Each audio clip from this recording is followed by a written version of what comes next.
Mayong adlaw na usab sa tanang mga kaigsuonan sa tibuok kalibutan.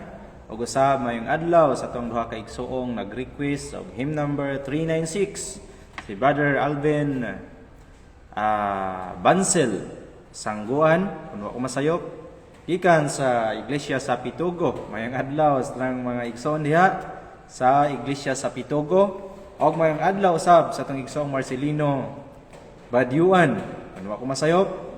Wa ko masayod kung asa siyang lokalidad.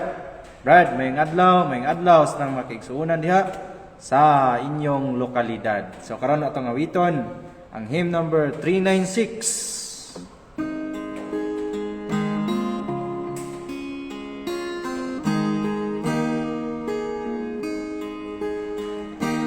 Nagpadayon sa pagtungas, hadlaw sa itaas, nagampo sa pagpadulong, dito mo ako papuyon.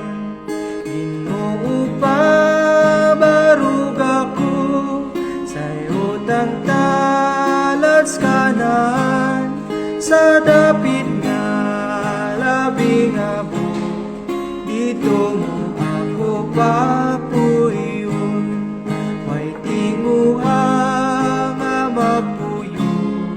Sa dapit nga may kata, bisan dagan ang nahaylo, habog nga dapit ray gusto.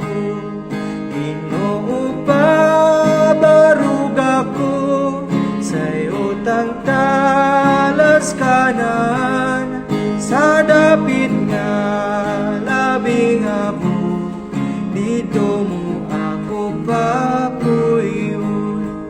Mudaog kus kalibutan, bisan sayaw at tiruan, kay may awit sa pagdasig, dito sa habog nga dapit.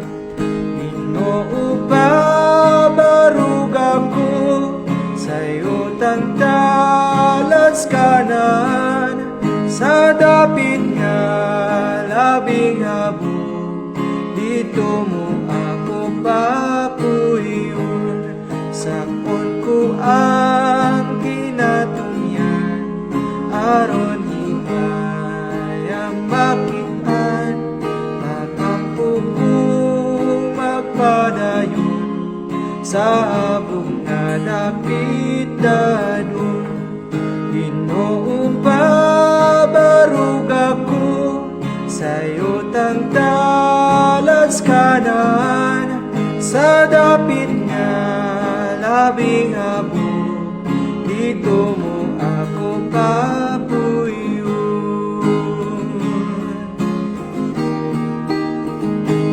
Praise the Lord.